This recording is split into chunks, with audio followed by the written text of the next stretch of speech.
Madame Nadiani Gbagbo était à Bobo le dimanche 10 novembre dans le cadre de la tournée de remerciements et de gratitude aux femmes. Un jour mémorable pour les femmes d'Abobo, Anyama et Brofo-Doumé. Elles sont venues en grand nombre témoigner leur affection à leur sœur, amie, l'épouse de leur mentor et l'initiatrice de la tournée au palais de l'unité d'Abobo-Baoulé. À côté des femmes, les chefs traditionnels et les jeunes ont massivement répondu à l'appel. Ils se sont mobilisés pour réserver un accueil chaleureux à l'invité de Mag. L'ambiance dans le palais est conviviale. Après cette étape, vient la série des allocutions. Le représentant des 3 fédérations, Veilly Émile, avec la représentante des 3 fédérales de la Ligue des femmes, Bléry Brigitte, la secrétaire nationale technique et membre du comité d'organisation, Nassé Gisèle, le secrétaire général adjoint, Mangonebi, la vice-présidente exécutive Angèle Boka ont tour à tour adressé les sincères remerciements à l'épouse du président Laurent Gbagbo pour cette initiative. Un ouf de soulagement pour ces femmes qui ont souffert le martyre. Dans leur discours, ces responsables ont dit la détermination des femmes à poursuivre le combat pour la liberté qu'incarne le président du PPACI. Prenant la parole à son tour, l'épouse du président Laurent Gbagbo a salué les femmes de Côte d'Ivoire pour avoir effectué massivement le déplacement, sans oublier les responsables du parti. Dans son adresse aux femmes, Mme Nadiani Gbagbo leur a demandé de poser un acte de foi comme elle-même l'a fait lors de son séjour à Bruxelles. Femmes d'Abobo, vous qui avez tant souffert, tant pleuré, je suis venue vous délivrer un message d'espoir du président Laurent Gbagbo.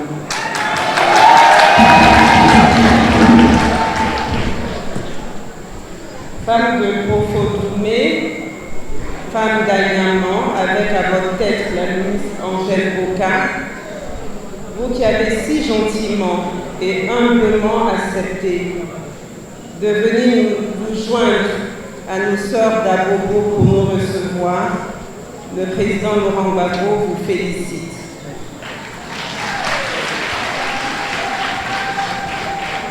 Vous m'avez dit tout à l'heure que vous allez bien. Le président Laurent Gbagbo aussi va bien par la grâce de Dieu.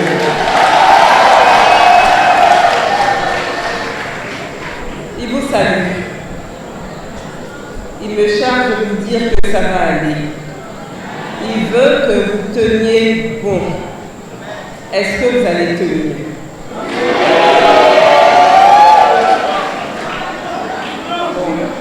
Bientôt, il vous le dira lui-même. Il vous posera lui-même la question de vive voix parce qu'il a prévu parler aux populations d'Abidjan dans le cadre de sa tournée Corps. Préparez-vous donc à le recevoir quand il viendra chez vous et qu'il dira Corps. Vous allez dire qui est là? C'est le président. Corps. Autorité coutumière ou sans qui nos traditions ne sont rien et qui ouvrait le chemin quand nous rentrons dans un village. Autorité religieuse, vous qui nous rappelez au quotidien la présence de Dieu et cela nous rassure par la même occasion. Honorable personnalité du PPAC, vous qui êtes les collaborateurs du président, votre présence à mes côtés m'honore. Monsieur Mangonebi, camarades fédérales, camarades fédéraux, militantes, militants, vous dont le président Laurent Gbagbo est le soldat, j'ai un message pour vous. Le président Laurent Gbagbo nous demande de croire en nous et de croire en des lendemains meilleurs. Moi, personnellement, malgré les épreuves, je n'ai jamais perdu espoir.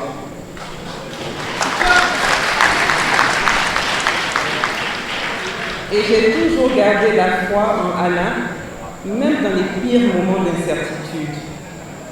Parce que je sais que c'est Dieu qui rend possible l'impossible et il est un Dieu d'achèvement. Quand Dieu commence, il achève. Quand Dieu commence, Quand Dieu commence, il achève. Mais pour qu'il achève, il y a une condition, une seule condition. Vous devez poser un acte de foi. Comment? Laissez-moi vous raconter une histoire. Quand le président de Mambabou est en prison, je posais des questions aux avocats de la CPI afin qu'ils m'expliquent comment se passe la libération d'un détenu. Et ces avocats m'ont expliqué que lorsqu'un détenu est libéré, on le fait sortir de la prison et on le dépose d'abord dans une résidence hôtelière qui est une zone de transit avant sa destination finale. On appelle ensuite sa famille afin que celle-ci vienne le rejoindre pour passer quelques jours avec lui, si évidemment la famille est déjà sur le territoire européen. Fort de cette information, un matin, je me lève. J'habitais une maison qu'on appelle maison bel étage à Bruxelles. Donc il y a mon dressing qui était juste au-dessus de ma chambre, donc je monte, je prends ma valise roulée et je range mes vêtements, mes chaussures, mes brosses à dents, tout le nécessaire pour un voyage. Et je dis à Dieu, oh Allah, oh mon Dieu, voici ta fille. Je pose mon acte de foi devant toi en faisant ma valise. Parce que je sais qu'on m'appellera bientôt pour me dire qu'il faut que je parte rejoindre le chef à tel endroit parce qu'il est libre.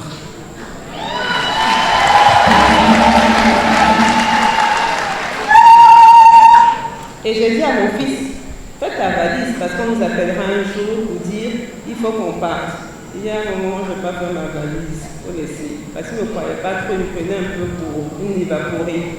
Je dis bon, d'abord pas de problème. Moi j'ai fait ma valise, j'ai gardé le trolley. À chaque fois que je monte dans mon dressing, et toi là, je vais te soulever un jour pour partir. Voilà, on va partir. Et puis le vendredi 1er février 2019, on m'appelle, on me dit Gbagbo, le président Gbagbo est libre.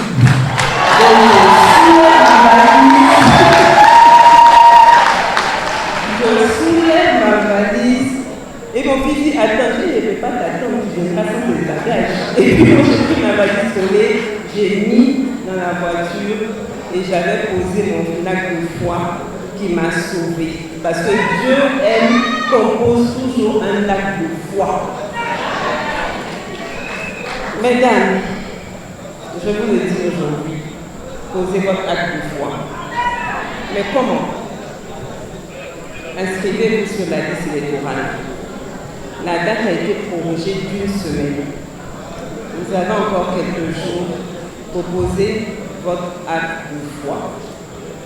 Moi, je suis allée vérifier mon inscription sur la liste électorale. J'ai posé mon acte de foi pour 2025.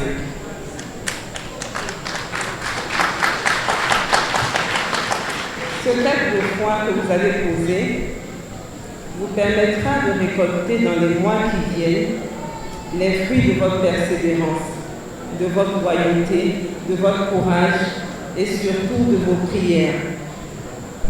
Elle poursuit son intervention en exprimant sa gratitude à ces femmes pour leur résilience et leur fidélité dans le combat. Vous vous êtes tellement battus qu'il est temps que vous bénéficiez du fruit de vos labeurs. Et au soir d'octobre 2025, si Dieu le veut, si évidemment Dieu le veut, on ne va pas être prétentieux, si Dieu le veut, nous chanterons gaiement et fièrement notre hymne national que je vous demande de m'aider à chanter dès cet instant. À travers son épouse, le président Laurent Gbagbo parle aux femmes d'Abobo. Adresse aux femmes d'Abobo. Abidjan, le 10 novembre 2024. Mes chères sœurs, mes chères filles, dans le cadre de la tournée de remerciements, j'ai demandé que l'on vienne ici à Abobo, c'est important. Il est important pour moi de vous parler vrai, de vous parler juste, de vous parler avec mon cœur. Je vous le devais, je vous le dois. Je vous le dois car je sais que votre douleur va bien au-delà des mots de reconnaissance. Il me fallait aussi parler de la souffrance, de ces blessures profondes qui marquent encore cette commune, votre commune qui a tant enduré. C'est vrai, toute la Côte d'Ivoire a souffert de la guerre, mais ce n'est pas toutes les communes qui ont dû survivre au commando invisible. Mes pensées émues vont notamment vers les victimes du village d'Alongoa-Kouté. Je suis conscient des épreuves que vous avez traversées. J'ai conscience de la souffrance et des traumatismes qui marquent encore vos cœurs et les nôtres. Vous avez perdu des proches. Des vies innocentes ont été emportées. Et vous avez dû endurer les horreurs de cette guerre qui a laissé des cicatrices profondes à vous. Vous avez affronté des épreuves que nul ne devrait porter. Mais malgré tout, vous êtes là, avec une force qui dépasse l'entendement. Vous êtes ici, debout, avec une dignité qui force le respect. Votre courage mérite d'être honoré. Votre résilience me touche et m'inspire. À vous, femmes d'amour, qui avez perdu tant de choses, je veux dire que votre souffrance n'a pas été oubliée et que votre douleur doit être reconnue. Il est crucial de parler de ces souffrances, de ne pas les laisser se cacher derrière des sourires ou des regards discrets. Je sais que derrière chaque sourire, derrière chaque regard, il y a des histoires de souffrance, des vies brisées, des nuits d'insomnie et des souvenirs qui hantent. Ce n'est pas dans le silence que nous guérirons, mais dans la parole. Quand je prendrai la tête de notre pays, si évidemment Dieu me le permet, je m'engage à mettre en place un dialogue national pour réparer et réconcilier dans la vérité et la justice. Il ne s'agira pas de jeter en prison nos adversaires. Il ne s'agira pas de se venger. Il ne s'agira pas d'instrumentaliser la justice pour museler les positions et instaurer un climat de terreur. Non, il ne s'agira pas de ça. Plus jamais ça. Au contraire, il s'agira de parler parce que la parole libère. C'est dans la lumière de la vérité, dans le respect des droits de chacun et dans l'écoute des souffrances de ceux qui ont été victimes des injustices que nous réussirons à restaurer la confiance et à guérir les plaies profondes de nos sociétés.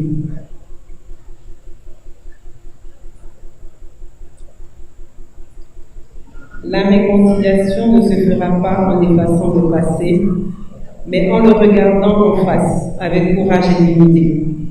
C'est pourquoi le dialogue que je souhaite mettre en place sera un espace où chacun pourra exprimer ses souffrances, où la vérité pourra être dite sans crainte et où la réconciliation pourra se faire sur des bases solides et justes.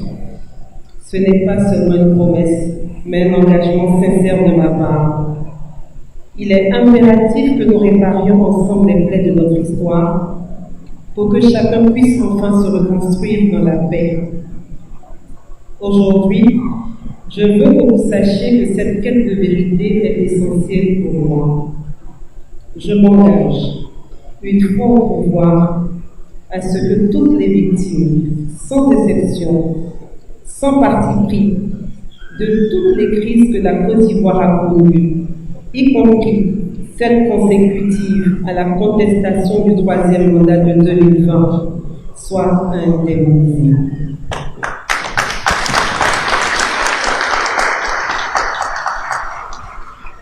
À vous, famille ivoirienne, je vous demande de continuer à porter cet espoir, de croire en la réconciliation. Je m'engage aujourd'hui à rester à vos côtés dans cette quête de vérité pour que l'histoire de notre pays s'écrive avec justice et compassion. Car seule la paix peut bâtir le pays dont nous rêvons, un pays où chacun peut marcher sans crainte et où chaque vie est respectée. Recevez ce message avec tout le respect que mérite votre souffrance. Votre courage, vos sacrifices ne seront pas rendus. Je m'engage à poursuivre ce chemin de vérité et de paix pour vous, pour notre pays. Non dans la vengeance, mais dans la vérité. Que Dieu nous aide tous à bâtir une Côte d'Ivoire où justice et compassion triomphent pour l'avenir de nos enfants. Que Dieu bénisse la Côte d'Ivoire avec toute mon admiration et mon affection. Laurent Gbagbo. Comme à Yopougon et Songon, elle remet ce message à 3 doyennes de chacune des 3 fédérations, c'est-à-dire à Bobo, à Nyama et Brofo-Doumé. Un message plein d'espoir que les femmes ont écouté avec beaucoup d'attention.